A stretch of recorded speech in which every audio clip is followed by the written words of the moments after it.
les maladies non musculaires. Donc voilà, comme on a dit depuis le début, les maladies neuromusculaires sont fréquentes par rapport à il y a 15, 20, 30 ans. On en découvrait une quarantaine. Maintenant, on en trouve de plus en plus parce que c'est la génétique qui permet de l'enlever. Et donc, voilà, le fait de connaître la génétique, les protéines atteintes, etc., ça permet, c'est pas pour le diagnostic uniquement. Un jour, on arrivera à traiter ces maladies. Et si on ne connaît pas la physiopathologie, c'est-à-dire la cause exacte, c'est-à-dire la protéine atteinte, on ne pourra pas suivre les traitements qui vont se faire très bientôt, je pense, à l'échelle internationale. Voilà. Donc c'est ça l'espoir de trouver les traitements curatifs. Étant donné qu'ils ne sont pas pour le moment disponibles, ces traitements curatifs, ils le seront un jour, je dis, on va essayer d'améliorer le quotidien et de prendre en charge ce patient qui a une maladie neuromusculaire afin d'augmenter son espérance de vie, de sa qualité de vie. De plus en plus, on parle de la qualité de vie. Et ça sera les traitements palliatifs, le suivi la détection des troubles cardiaques, des troubles respiratoires et l'utilisation d'appareils respiratoires éventuellement. Donc la problématique, c'est ça, c'est donc d'essayer de mettre en place une prise en charge globale, multidisciplinaire, cohérente, malgré les difficultés. Et en Algérie, de plus en plus, on prend conscience de ce problème.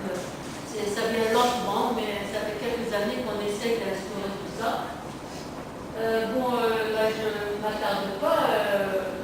Liwa a très bien expliqué les maladies neuromusculaires sous-américaines. Donc, la colonne antérieure, et je vais en profiter pour dire quelques mots sur cette maladie qui devait être présentée par Mme Hassani qui est souffrante. Donc, le nerf périphérique avec la maladie Charcot-Marie.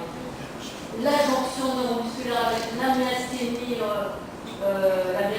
auto-immune et les syndromes myasthéniques et toutes les myopathies dont on a parlé comme mouvement.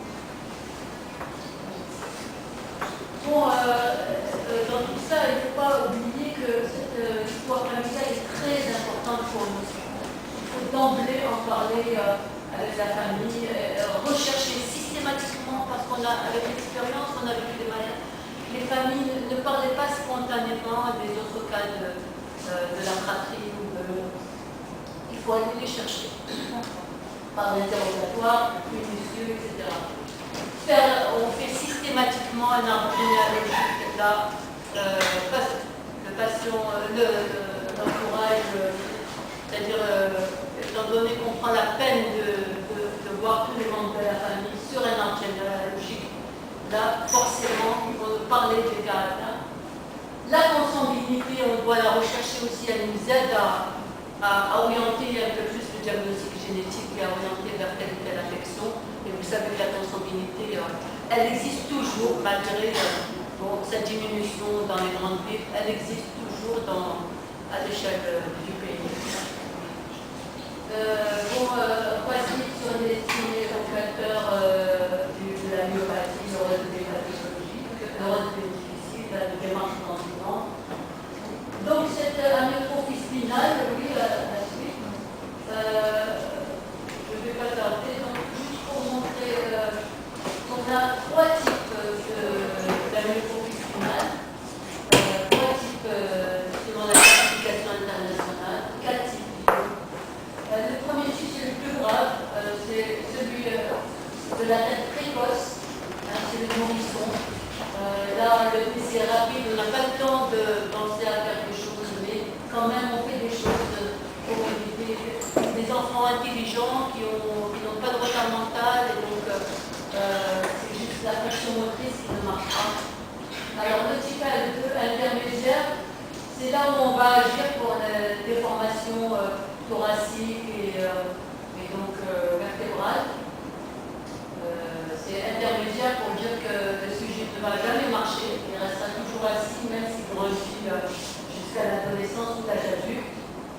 La suite. Et le type 3, le moins grave, le début après l'âge de la marche. Donc c'est des gens qui peuvent marcher. Ça ressemble à des myopathies de Duchenne, de Weber aussi. Donc il faut faire le diagnostic différentiel qui se fait aisément avec la clinique et l'électromyographie. Et le type 4, le moins grave, voilà, on a parlé du diagnostic génétique, maintenant on le fait à 90%, on le fait à Alger, au CHU Mustapha, il y a un laboratoire de biochimie où on le fait facilement, de la diagnostic, etc. Et moi pour 90% des cas, voilà.